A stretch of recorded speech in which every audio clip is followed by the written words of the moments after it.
famous statement from Jesus, I am the vine and you are the branches.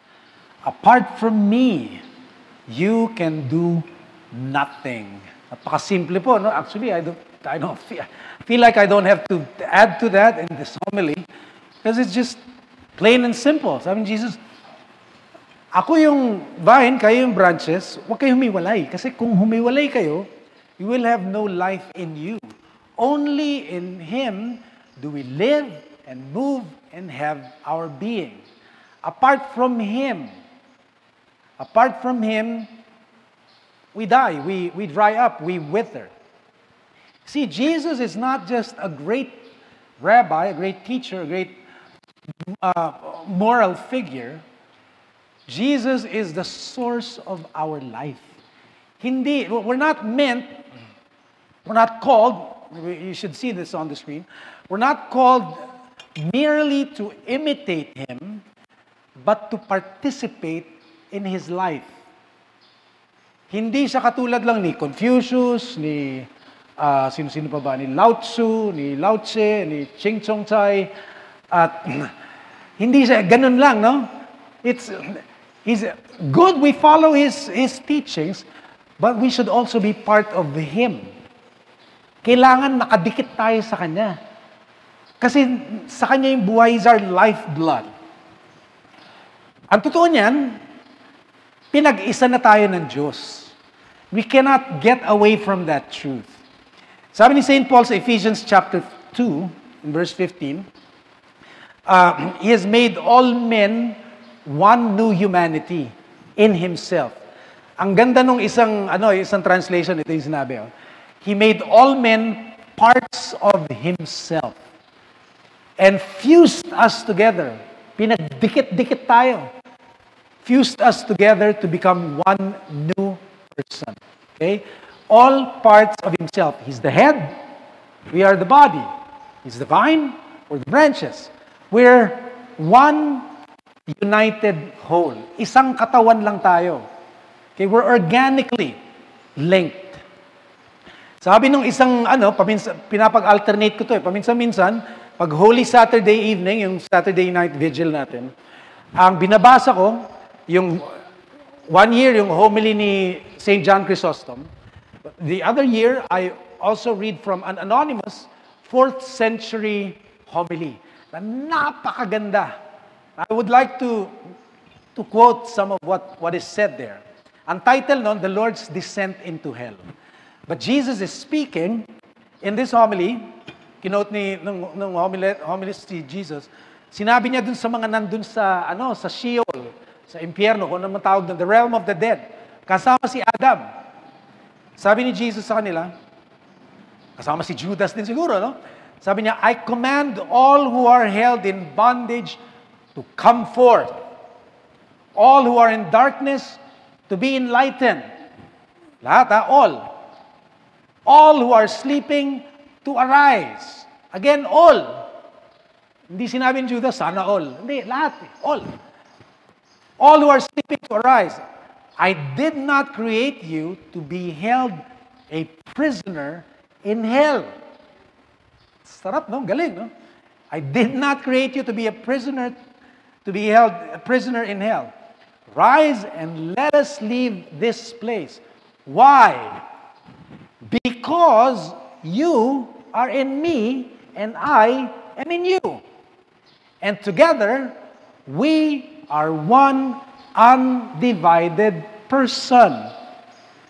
Jesus could not have left hell without the others. Because they're one undivided whole. Pwera na lang kung manananggal siya. Alam niyo ba yung manananggal? Di ba? Yung torso, lilipad. Yung lower torso, may iwan. Pag nakita ng tao yun, lalagyan ng bawang. Di ba? Para mamatay. But no, we're one whole body, one body. Jesus is the head. He could not leave hell without the others. Because they are in Him and He is in them. Isang katawan lang sila. And we cannot be separated. That, pakikalabit nga ang katabi niyo, sabi niyo, yan ang katotohanan. That is the truth. And you know what? We cannot alter the truth. Cannot alter the truth. God has joined us together. We cannot get away from that reality. Ano sabi ni Jesus? What God has joined together, no man can separate.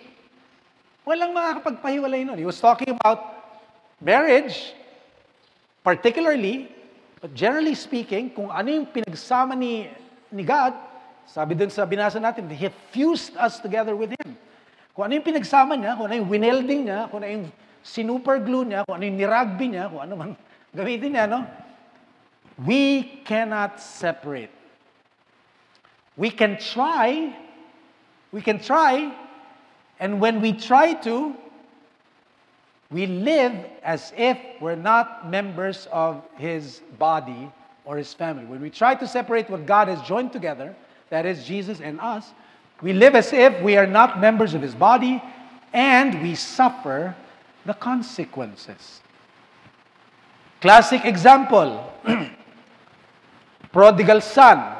Sino dito ang nakabasa sa kwento ng prodigal son na yung tatay itinakwil yung anak niya? Sabi, umalis ka, aba, hindi na kita anak. Sino nakabasa ng ganon? Meron bang ganon sa gospel? Wala, hindi ba?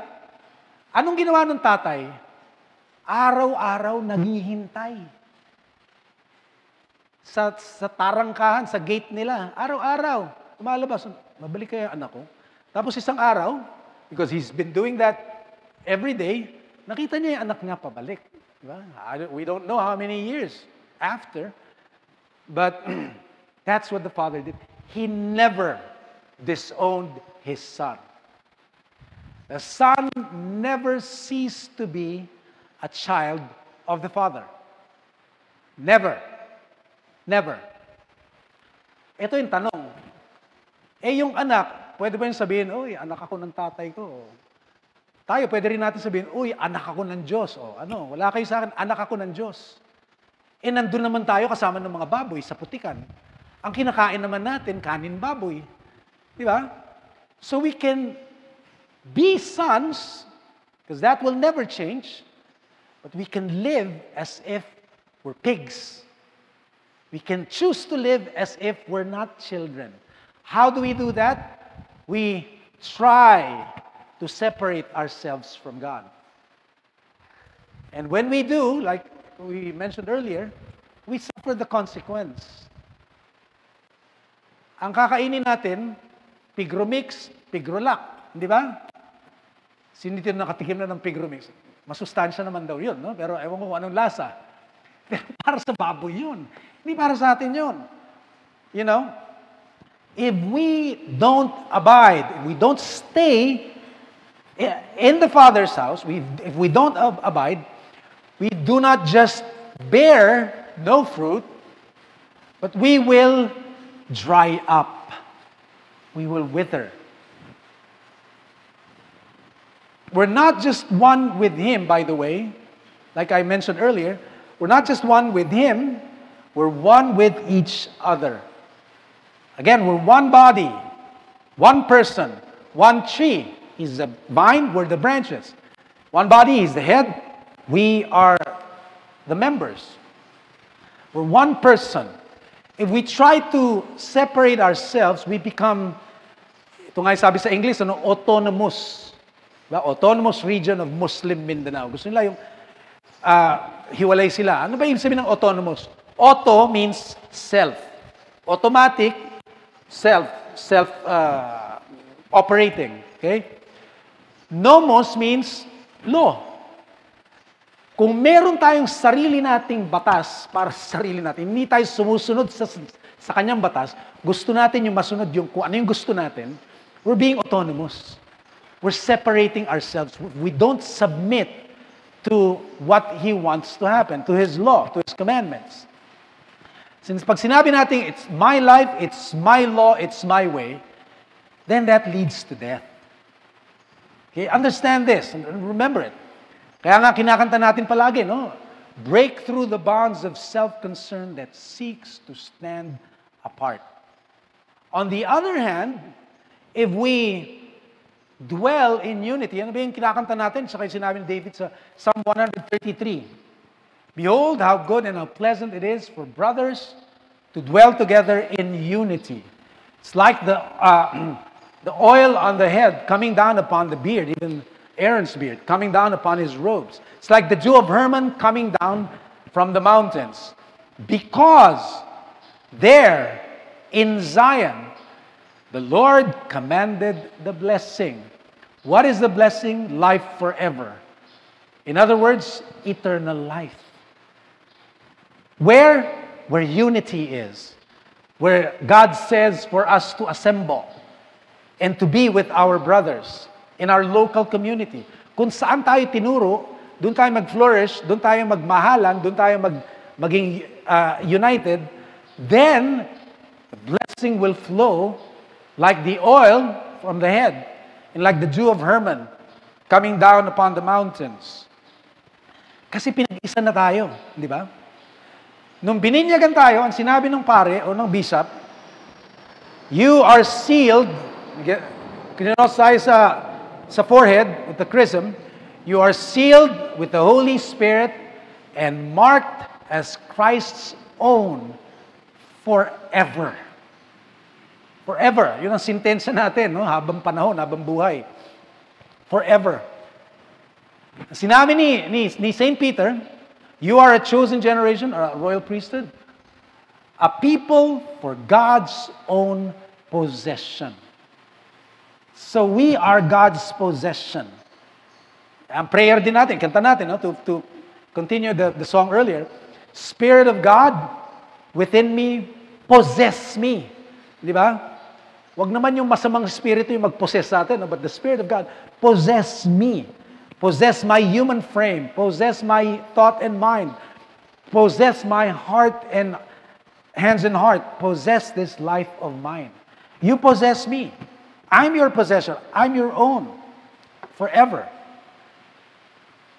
So let's not get away or try to get away from that. It's the truth. Let's not try to fight it because it will just make us suffer. It will just cause misery. Di ba? Tayo lang ang masasaktan. See, Jesus died for all. Ganda nung ganda nung parallelism dito eh. Just stay with me. Pakikalabit yung katabi niya, sabi, pakinggan mo to, maganda to. Stay with me, okay? Understand this. This is parang parang parang algebra to, no? Two equal equations, you can conclude one other equation from that. Pag sinabi mong 1 plus 1 equals 2, tapos sinabi mong 3 minus 1 equals 2, edi 3 minus 1 equals 2. Anyway, but sabi nga no, Jesus died for all. Do you believe that? Jesus died for all of us to give us eternal life, right? Jesus dying equals eternal life. Okay? Ito rin sinabi ni St. Paul, 2 Corinthians chapter 5. He died for all so that they should no longer live for themselves, but for Him who died for them. So, Jesus died equals eternal life. Also, Jesus died so that we no longer live for ourselves. So, eternal life equals no longer living for ourselves. Did you get that? Replay nyo na lang mamaya. If Jesus died for us, and that dying means eternal life, also His dying means we no longer live for ourselves. Therefore, it means eternal life is we not living for ourselves anymore. That's what eternal life means. And the opposite, a miserable life, is like the prodigal son's choice. He lived for himself. Eventually, he squandered his inheritance, and he ended up in the pig pen. Eternal life is not living for ourselves, but for Him who died for us, submitting to Him, abiding in Him. Question is, how do we abide in Him?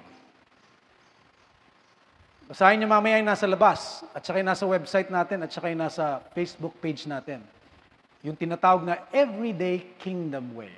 In a nutshell, active participation in the life of Jesus, in the life of His body, in the life of His church, as expressed in the local church. How do we abide in Him? We participate in His life by actively participating in the local community that He put us in. Napakaganda, sinabi sa Acts chapter 2. In verse 42, again, we've all heard this before, 4 things mentioned there. Apostles' teaching, fellowship, breaking of bread, and the prayers. The apostles' teaching. Why the apostles' teaching? Kasi it's Jesus' teaching. Kaya nga merong apostolic succession, tinatawag na apostolic succession, kasi gustong siguraduhin ng simbahan na yung tinuturo ng leader ninyo, galing dun kay Jesus, galing sa mga apostol. Hindi nagbabago yung katuruan. Hindi innovation. Hindi sarili nilang batas, hindi sarili nilang opinion, kundi kung ano yung pinamana through the generations. The apostles' teaching. And then fellowship. Fellowship. Tangible, physical, practical fellowship. Again, how? Physical fellowship. Within the local community. You know, our being part of the body of Christ is mystical, but it's also tangible. Expressed in the local community. Kaya tayo nag-gather. Kaya we belong to a certain particular local community. Because that's the tangible and authentic expression of our being one with Jesus Christ and with each other. Isang kwento, itong isang pare o church leader, he visited one of his parishioners who had not been coming to church. Sa isang, hindi dito sa Pilipinas, sa isang medyo malamig na lugar.